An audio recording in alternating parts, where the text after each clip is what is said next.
Well, in declaring this week National Charter Schools Week, President Obama praised them as, quote, independent public schools with the ability to try innovative approaches to teaching and learning in the classroom.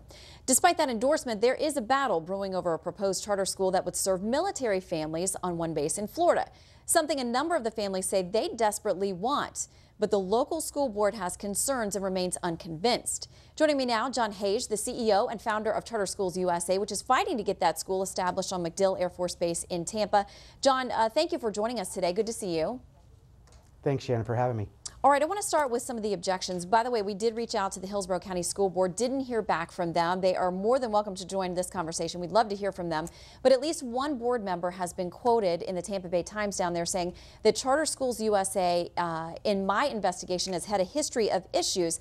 I would have to have some assurances that those issues have been dealt with before considering a second attempt to bring a school to the county. We know those military families are very interested, Jon. Are you going to be able to work this out, do you think? You know, I hope so, Shannon. At the end of the day, we want to do what's best for the students and the families of the military base. The military base there is one of the largest in the country, and it serves our soldiers and airmen around the world. And these parents, they come, back from deployments overseas. These students are often having to move from base to base. Oftentimes, they're only in a base or an area for a couple years at a time. And right now, they have to go to 9 different schools.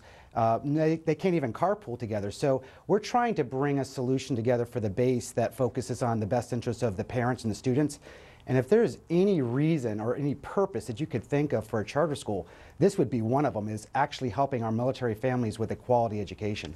Well, it's clear that the president is supportive of this idea, of this concept. There are many who are getting on board with the charter school initiative and movement. We know that your company runs a number of these around the country now. So I want to give you a chance to respond to some of the criticism of charter schools. There are those who say it is public money. These are public schools. Why take that out of the public school system and put it into essentially private hands? Well, I think the first question we have to ask ourselves is, if there wasn't a need for charter schools, there wouldn't be any.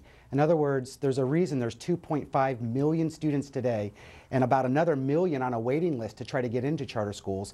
And this is all in the last 20 years. So there's obviously demand by parents. They want more. They want to be involved in their children's education. And charter schools are just one of many reforms going on in our country today that allows for parents to become back engaged in public education. I see it as a way to actually make public schools better. I'm a graduate of public education. My dad was a public school teacher. I'm married to a public school teacher. She's now in our company running the schools. And what I see today is that public education benefits from having some competition, but also collaboration between the traditional system and public charter schools that give new innovations, new ideas, opportunities for parents, quite frankly, to get back involved in their local schools. And very quickly, I want to ask you about the issue of accountability and the critics who say that some of these schools don't perform well and there's really no accountability for where this public money is going. Your response? Well, here's the thing, that public education in general has always had to challenge itself with doing a great job with the resources it's been given. Quite frankly, in America today, we are given almost the most per student funding of any country in the world. And yet charter schools do more for less. They actually receive less than 30% of the same funding as a traditional public school student, yet they're asked to do something better or they get shut down. A poor performing charter school is shut down. A great one should be replicated. In our traditional system, too often, a school, regardless of its performance, continues to go on and on and on. Charter schools are meant to bring in new innovation, but also to go into markets where students are low performing and really have been left out of the American dream. Our goal within Charter Schools USA, which is one of the highest performing operators in the country, where every time we've gone into a low performing area, we've brought those kids up into high performing status over time, is to give those children, those parents, an option. All right, Jon Hage, thank you very much for keeping us updated. We will keep an eye on the situation in Hillsborough County, MacDill Air Force Base. Let us know if you get an update. Thank you, sir. Thanks, Shannon.